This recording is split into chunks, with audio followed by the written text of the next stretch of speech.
Hey there, Simone here, as always, with some ideas and insights of what to pay attention to when you are growing and scaling your business. Here we are. It is November and the year has flown by, and it is time for planning season again. So, for those of you who are totally on top of it and you've already reworked your long term strategic plan and you're working now on your yearly plan, congratulations, you're ahead of the game. And you're right on time here. So we do this in November because done right, there are quite a few steps that you have to take in this process that make all the difference between having an engaged and inspired team that goes the extra mile, thinks strategically, and pushes you forward so that you can create that next level of business, or having to pull the team along all the way because they're not part of the plan and therefore they don't really care about it. So here's the human condition. We only care about what relates to us. Like, think about this. Ever had somebody show you a picture with you in it and you didn't immediately search for yourself and judge your image? Exactly.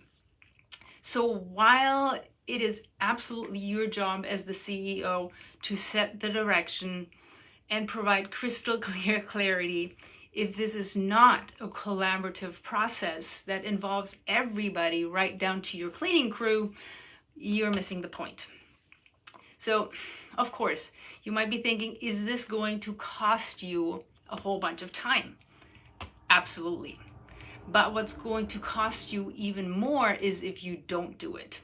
So there are many, many ways to do yearly planning, and any of them are probably better than none. However, I believe that it's only worth doing if you're going to go all in. Might as well make that time really worth it. So the first time you do this is probably the most time and energy intensive. But the good news is it'll be easier the next year. And that is definitely something that you want to tell your team before you start the process, and also that what may feel restrictive right now will become actually their greatest freedom. So that's kind of like something to say to your team before you start this whole thing, so that you help them get through the resistance of having to do this extra thing, which is oftentimes how they'll look at it in the beginning. So, of course, the only way it makes sense to spend all this energy on planning is if it yields some really undeniable results. Plan the work and then work the plan. Now, here's the thing. It'll cut down significantly on chaos, drama, double doing, things falling through the cracks, phoning it in, blaming, finger pointing, avoidance, or whatever else is not working in your business. Some people will consider this boring, and if that's you, you better step away from this and do something else. Some people just thrive on drama and being busy. We prefer feeling productive, effective, and having freedom. So the other thing you might want to consider or think about if you do have resistance is your plan written in stone? No, it's not. But it provides a powerful guidance and the checks and balances that most CEOs need so they stop suffering from shiny object syndrome. So does that mean if it's not on the plan that we don't do it? It just may. What it really means, though, is that we ask the most important question.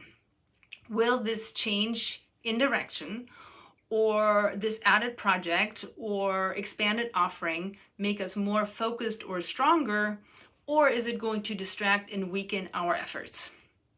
So the only time your plan gets changed is if we can answer yes to the first question. It's going to make us more focused and stronger. Because here's the thing, changing and or amending your plan is a lot of work. The bigger your company, the more work it is.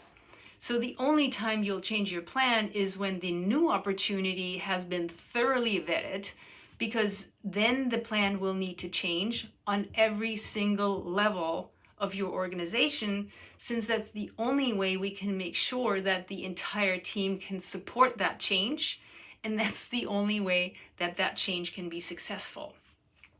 A lot of entrepreneurs don't like and don't do planning because they feel it slows them down. It limits their ability to fly by the seat of their pants, which of course feeds their addiction for newness and excitement. What they don't realize though is that being able to create predictable and sustainable results will enable them to do away with all the scrambling, burning the candle at both ends, and really living in the weeds, because now they can be focused in their sweet spot and create remarkable results for their company. And that's the only results we're looking for, right? If that's not freedom, I don't know what is.